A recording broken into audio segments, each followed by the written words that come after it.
అత్యంత కృపగలిగిన యేసు క్రీస్తు నామములో వాక్యాన్ని వింటున్న బిడ్డలందరినీ కూడా దేవుడు సమృద్ధిగా దీవించి ఆశీర్వదించును గాక. ఆమేన్. ప్రియ దేవుని బిడ్డలారా, అందరూ ఎలాగున్నారు? బాగున్నారు కదూ?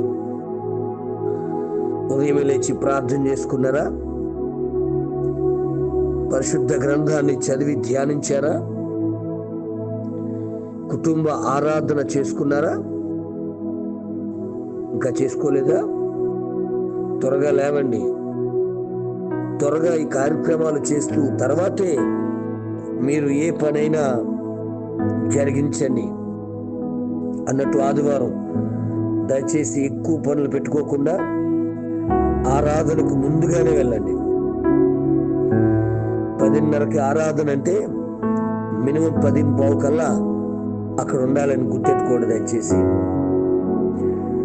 ఎందుకంటే మన పరిస్థితులు స్థితిగతులు మార్చే స్థలం ఏదైనా ఉన్నది అంటే అది దేవుని మందిరమే.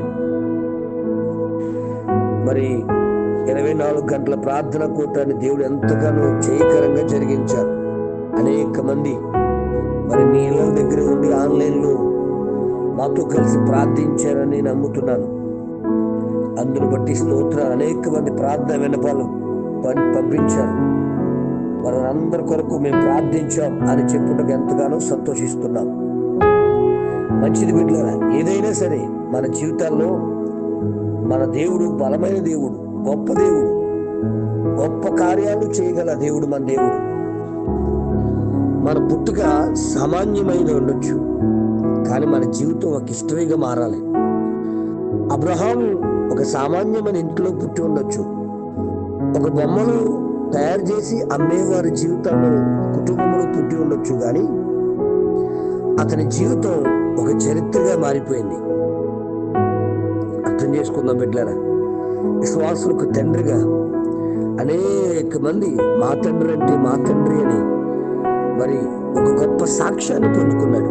దేవుని బిడ్డ, నేను సామాన్యమైన కుటుంబంలో పుట్టాను, లేకపోతే నేను గొప్ప ఇంట్లో పుడితే గొప్ప కార్యాలు చేద్దాం అనుకోకు.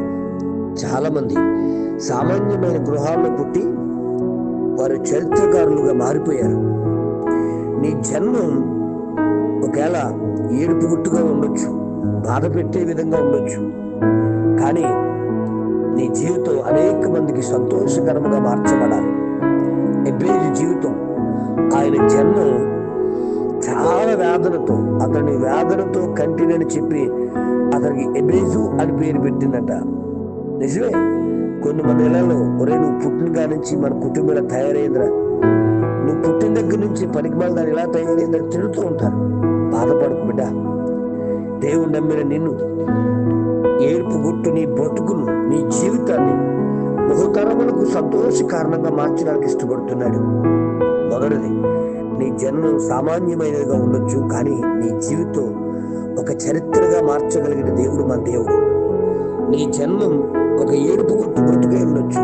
చూడండి, రాహేలమ్మ తన చిన్న కుమారుడైనటువంటి బెన్యామీను కన్నప్పుడు ఆమె చనిపోయింది. చనిపోతూ వారికి నా దుఃఖపుత్రుడు అని అర్థమిచ్చి బెనోని అని పేరు పెట్టి చచ్చిపోయింది. బెన్యామీను జీవితం జన్మం ఒక ఏడుపు గుట్టు బ్రతుకే, కానీ ఇశ్రాయేలును ఏలేటి పరిపాలించేటువంటి మొట్టమొదటి రాజు బెన్యామీను సంతానమే. బహుతరములకు సంతోష కారణముగా మారుస్తాను అంటే ఇదే. కాబట్టి నీ చిన్నప్పుడు నువ్వు బాధతో ఇబ్బందితో ఉన్నావేమో, కానీ దేవుడు నిన్ను సంతోష కారణంగా మార్చబోతున్నాడు. మూడోది, నీ జన్మం శాపకరమైనదై ఉండొచ్చు. ఆ శాపకరమైన దాంట్లో నుంచి దేవుడు ఆశీర్వాదకరముగా మార్చడానికి ఇష్టపడుతున్నాడు. మరి మీకు అర్థమవడానికి అపోస్తలుల కార్యం 3వ అధ్యాయం ఒక కుంటివాడు కనబడతాడు. అతడు పుట్టి దగ్గర నుంచి అతడు కుంటివాడే. యోహాను సువార్త 9వ అధ్యాయం అక్కడ గుడ్డివాడు కనబడతాడు.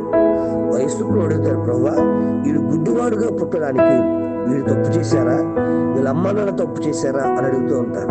అంటే వాడి జన్మం శాపకరమైనదై ఉండొచ్చు, కానీ అది ఆశీర్వాదకరముగా దేవుడు మార్చేస్తున్నాడు. బిడ్డా, నీ జీవితంలో కూడా పుట్టుకతోటి అనేక శ్రమలతో పుట్టావేమో,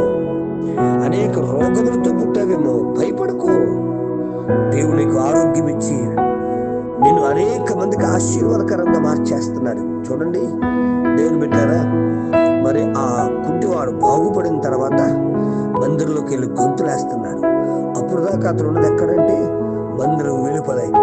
ఇప్పుడు బాగుపడిన తర్వాత మందిరం లోపల సాక్షార్థంగా మారిపోయాడు. ఆ గుడ్డివాడు బాగుపడిన తర్వాత శాస్త్రులు పరిచయాల దగ్గరికి మాట్లాడుతూ, అయ్యా ఎందుకు పదే పదే నన్ను పిలుస్తున్నారు? మీరును ఇటువంటి అద్భుతాలు పొందుకోవాలనుకుంటున్నారా? అయితే రండి, నేను యేసు ప్రభు దగ్గర తీసుకువెళ్తాను అంటున్నాడు. నిజమే కదా, నువ్వు పుట్టినప్పుడు అది శాపకరమైన ఇల్లుగా, ఒక త్రాగుబోతు ఇల్లుగా చాలా మంది మాట్లాడుతూ ఉంటారు. అయ్యా మా నాన్న తాగి కొడుతూ ఉన్నాడయ్యా, మా ఇంట్లో శాంతి లేదు, సమాధానం లేదు, నెమ్మది లేదు, భయంకరమైన పరిస్థితి మధ్య నలిగిపోతున్నానన్నా అంటే బిడ్డ ఎందుకు పుట్టాను ఇంట్లో భయపడకు. ఆ శాపకరమైన కుటుంబాన్ని నీ ద్వారా ఆశీర్వాదకరముగా మార్చడానికి ఇష్టపడుతున్నాడు. దేవునికి స్తోత్రం. మరొక మాట చెప్తున్నాను, నీ జన్మం సామాన్యమైన ఉండొచ్చు, అది చరిత్రగా మారాలి. నీ జన్మం ఏడుపుగుట్టు బ్రతుకై ఉండొచ్చు, అది సంతోష కారణంగా మారుతుంది. నీ జన్మం శాపకరమైన ఉండొచ్చు, అది ఆశీర్వాదకరముగా మారుతుందని దేవుని వాక్యం మాట్లాడుతుంది.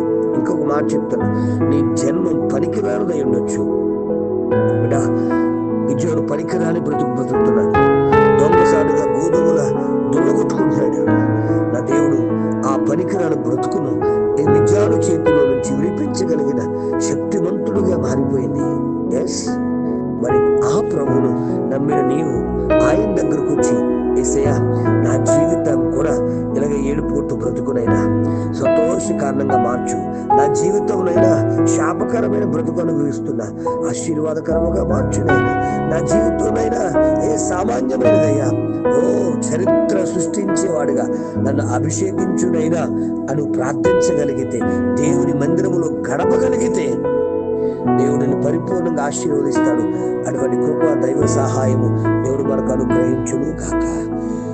ఆమేన్. పరమ తండ్రి నీకు స్తోత్రాలు. యేసు నామములో ఉదయకాల సమయంలో నీ బిడ్డలతో మాట్లాడు. మేము సామాన్యమైన బ్రతుకుండొచ్చు, అయ్యా శాపకరమైన బ్రతుకుతుండొచ్చు, అయ్యా ఏడుపు కొట్టు బ్రతుకుండొచ్చు, పనికిరాని బ్రతుకులు బ్రతుకుతూ ఉండొచ్చు. కానీ నేను నమ్మిన తర్వాత మమ్మల్ని సంతోష కారణముగా, ఆశీర్వాదకరముగా, ఓ దీవెనకరముగా, మేలుకరముగా ఒక చరిత్ర సృష్టించి అంత గొప్ప వ్యక్తులుగా మారుస్తున్నావు కనుక నీ బిడ్డలైన వారందరినీ అలా దీవించండి, దర్శించండి, బలపరచండి, ఆశీర్వదించండి, మేలుతో నింపండి. నీ సందులో గోలాడి మీరు ఇచ్చే ఆశీర్వాదాలు పొందుకునే కృప దయచేసి మహిమ పొందమని యేసు నామమున అడుగుచున్నాను తండ్రి. ఆమేన్. ప్రార్థన అవసరం కొరకు నా సెల్ నంబర్ 9866958571. ప్రభు కృప మీకు తోడుగా ఉండును గాక. ఆమేన్.